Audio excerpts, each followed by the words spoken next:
Whoever you are approaching the source wall. You must stay away.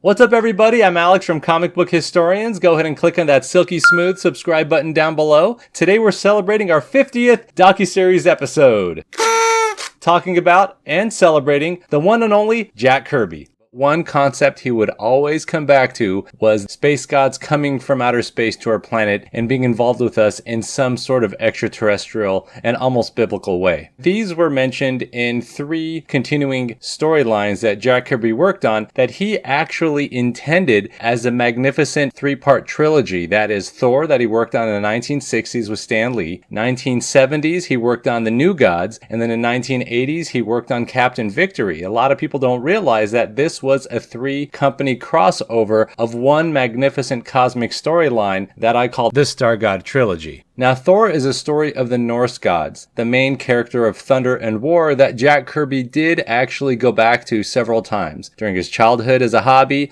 in the 1940s with DC, in the 1950s with DC, and finally in the 1960s with Marvel when he co-created the Thor we know with Stan Lee.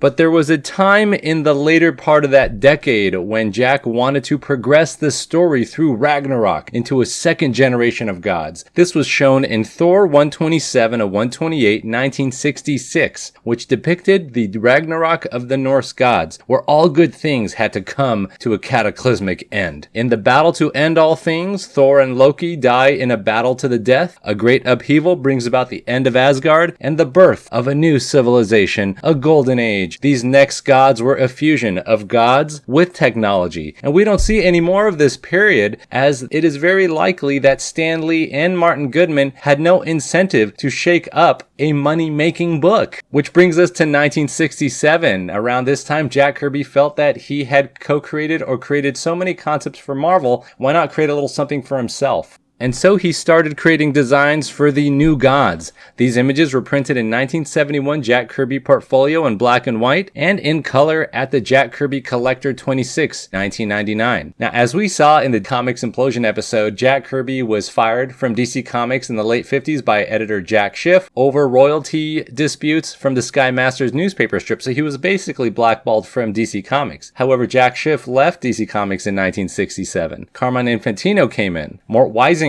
who was an ally of Jack Schiff, left in 1970, so now the doors were open for Jack Kirby to return to DC Comics from Marvel, where he was actually having some growing frustrations over his lack of additional income from the success of the characters he helped create. We see here in Notbrand Ech 11, 1968, in some panels drawn by John Verparten and written by Roy Thomas, that Jack slaved for his wage at Marvel creating stories. Specifically, look at the note in the back of the top right panel, which also states that all was forgiven for Jack over at DC Comics by Carmine, and that he was welcome back. So fast forward to 1970, Jack Kirby was living now in Thousand Oaks, California, instead of New York area, in order to improve air conditions for his daughter's asthma. And the door was open at DC, so why not bring home the New Gods?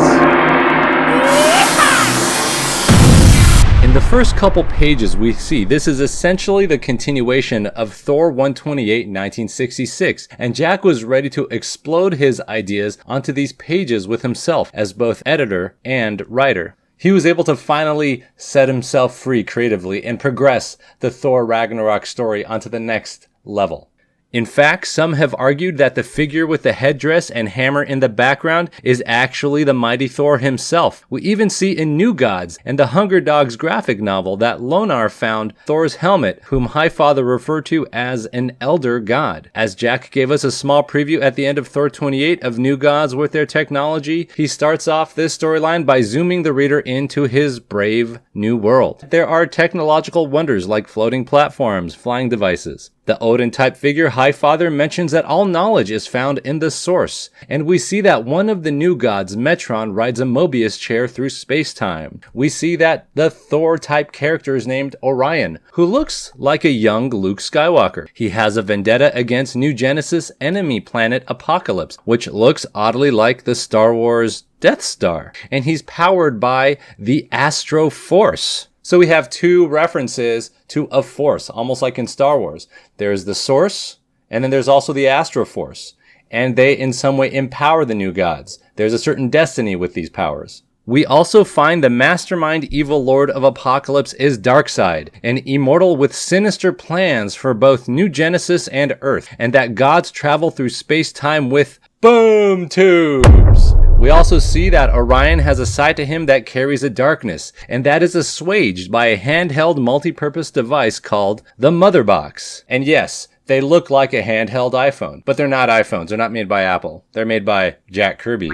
We find out in New Gods 7, 1972, that during a larger scale war in the past, both New Genesis and Apocalypse suffered huge losses, and to solidify a treaty for a ceasefire, Highfather and Darkseid exchanged sons. Darkseid took in and tortured scot-free Mr. Miracle. Highfather took in and raised the violent Orion. Eventually, by New Gods 11, 1972, Orion helps end the life of his brother Calabac and finds out he is the son of Darkseid, and his destiny is to conquer him. The New Gods story is concluded where Orion almost dies from his confrontation with Darkseid, and New Genesis is blown apart. The New Gods fortress floats aimlessly through space, and Apocalypse gets damaged but stays ultimately under Darkseid's control. We find out in the New Gods companion comic by Kirby, Mr. Miracle, that Highfather's son, scot-free, was raised and tortured by Granny Goodness, and by escaping his childhood prison, becomes the supreme escape artist, premiering in his first issue in 1971. Scot-free Mr. Miracle was actually based on a young Jim Steranko, which was revealed to Steranko by Jack Kirby over dinner, saying, "Hey, look at what you did." This was in reference to Jim Steranko's early 1960s escape artistry book. The imagery is clear to anyone who has seen Steranko's escape artist book, even without knowing the Kirby dinner story, that Scot-Free is Jim Steranko, whether it was about him escaping from straitjackets or chains. Scot-Free's love of his life, Big Barda, was actually based on 1970 Lainie Kazan, who was a plus-size heartthrob of her era.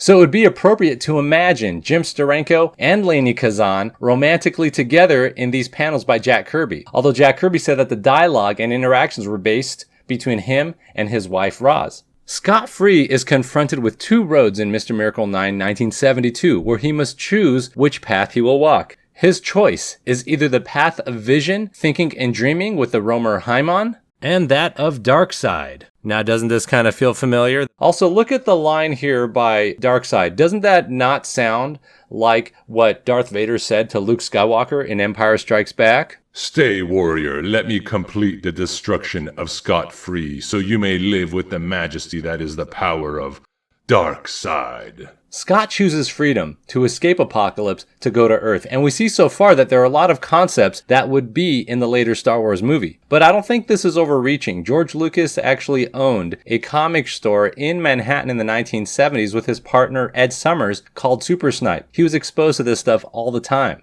Even Big Bear from Forever People 4 in 1971 is in a sound cage, much in the same way as Chewbacca was in Empire Strikes Back. Forever People also has a character named Mark Moonrider, whose name sounds similar to Luke Skywalker. Although we had that semi-cataclysmic ending at the end of the New Gods saga by Jack Kirby in Hunger Dogs, we actually have a continuation of the overall storyline in Captain Victory, notably issues 11 through 13, 1983. Issue 11 starts off with a victory, introducing the story of the final battle of the New Gods, discussing the ultimate war and a giant planet of unrestrained energies with beings called Ultimates, which was the same term used in the New Gods. You also see Captain Victory start to lose it as he discusses his past and the planet he stems from, as his face gets grotesque and he maintains his softer features and regains his composure exactly like how Orion did in New Gods. He goes into his childhood on Apocalypse, but here in this comic it's called Holocaust, where he was raised and corrupted in a similar manner as Scott Free,